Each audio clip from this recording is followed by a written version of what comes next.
order to win the hottest chili at the Springfield Fair, Homer's going to need a little help from math.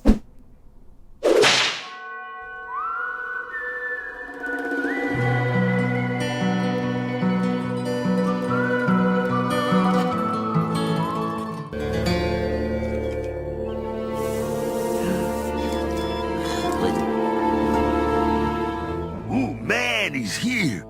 The dude with the fireproof stomach.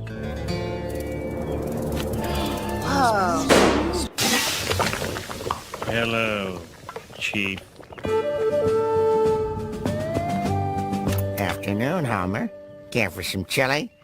I've added an extra ingredient just for you.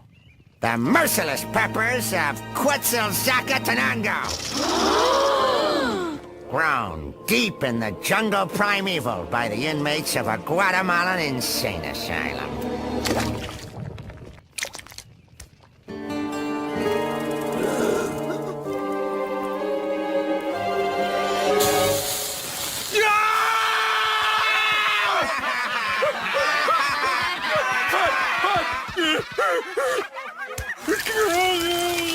Go! I got burn it up!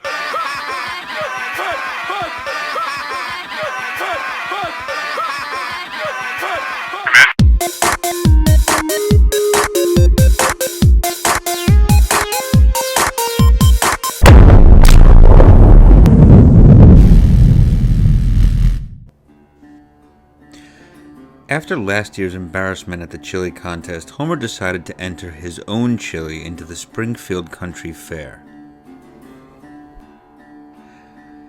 He wants to make the hottest chili possible within the guidelines of the contest to give the chief a run for his money.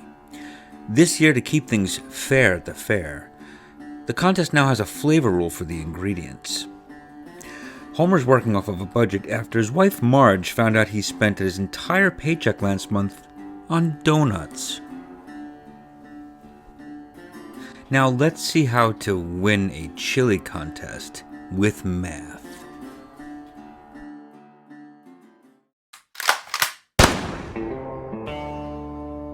Besides ground meat, the two fundamental ingredients of chili are beans and chili peppers. The hotness, H, of a serving of chili can be assigned a numerical value using the Rawlins hot equation. H equals 8 times C minus 2 times B, where C is the number of chili peppers and B is the number of beans. Homer is going to use this to win the judges over and redeem his status as Chili King. That's Simpson. He thinks he's the Pope of Chili Town. Well, this year I am ready for him.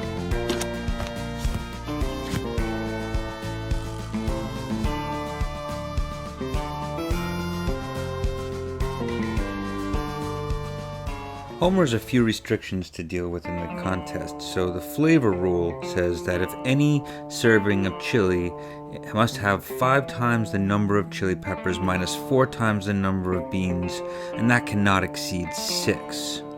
If this flavor rule is violated, then the chili loses its flavor balance. As an inequality, we can represent this as 5C minus 4B is less than or equal to, cannot exceed, 6.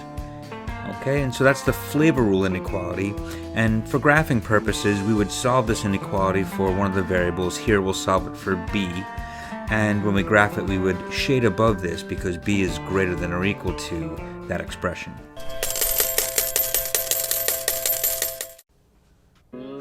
Homer has to deal with cost and quantity here, so first, he wants the total number of beans and chili in each serving to be at least 3.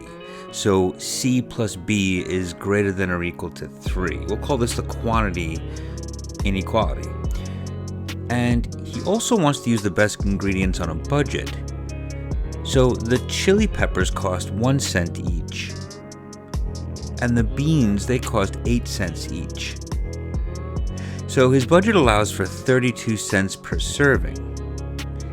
And which means if we write this as a restriction, we have 1 times the number of chili peppers plus 8 times the number of beans cannot exceed 32. So we're going to call that our cost inequality. So we have a cost inequality and we have a quantity inequality. Both of these inequalities represent restrictions, and so we're going to also graph these. So we would solve both of these equations for B and shade accordingly to inequality rules. All right, we'll see that a little bit later. So within the constraints here, we're trying to build a region in the plane when we graph this that'll help us find the solution to the best possible and here hottest chili at the Springfield Fair. Now, we also have to require that we actually use some chilies and some beans. So there are some other restrictions we can think about. The number of chilies has to be greater than or equal to 0. You're not going to have negative chilies.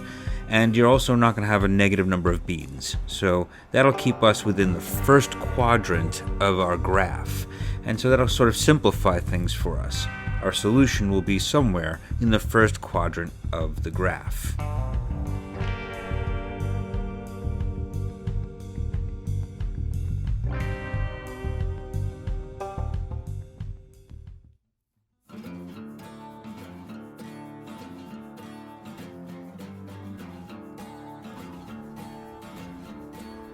We're going to examine the graphs now. The flavor rule equation is a line that has a positive slope and a negative 1.5 y-intercept. We shade above that line. The quantity rule is a line that is a negative slope line and has a y-intercept of 3. We shade above that line. We also have a few other inequalities to consider here. We are looking at the cost inequality, and that's going to be shaded below the line that we graph here. And we're starting to bound in this thing called the feasible region. The feasible region is the overlapping shaded region, and the solution is going to be in this region. So we're going to test our hotness equation with coordinates C and B, and we're going to find the one that yields the hottest number, the highest number. So here, if we check the corner points of our polygon, we find that the hottest value for H is 25, where we use 4 chili peppers and 3.5 beans per serving. This is our optimal solution. This will give us the hottest chili within the confines of the contest. So this is called linear programming, and it has a few steps. So I'm going to go through them. Step 1 is to identify some sort of objective equation. In our case, it was the hotness equation that we want to optimize, maximize or minimize. Then we identify a series of constraint inequalities. These are things that are restricting you. And step 3 would then be to graph these inequalities, find the corner points of the feasible region, and then evaluate them in the objective equation to find the optimal solution, whether you're trying to maximize or minimize the objective equation. And now Homer's got a score to settle. Hey, everybody, look who's back. It's the big baby. Oh, this porridge is too hot. Oh, wow. Well, sure. Heck, it's not my job to talk people out of killing themselves.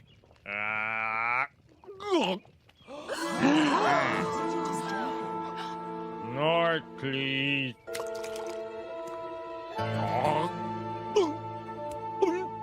Good Lord, this can't be happening. Our medical logic, steam should be shooting out of his ears. His ears if we're lucky. Well, Chief, don't quit your day job. Whatever that is.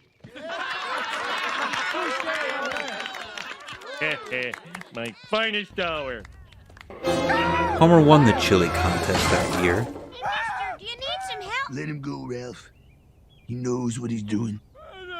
And then went to go find the furthest bathroom. So now, you figure it out. A farmer has 60 acres of land on which to grow beans and corn. An acre of beans will cost her $70 to cultivate, but at harvest will return a profit of $350. An acre of corn will cost her $40 to cultivate, and at harvest will return a profit of $200. The farmer only has $2,800 available for cultivation. So the question is, 1. How many acres should the farmer devote to each crop in order to maximize her profit? And 2. What will be her maximum profit? It's your turn to figure it out. I look forward to your results.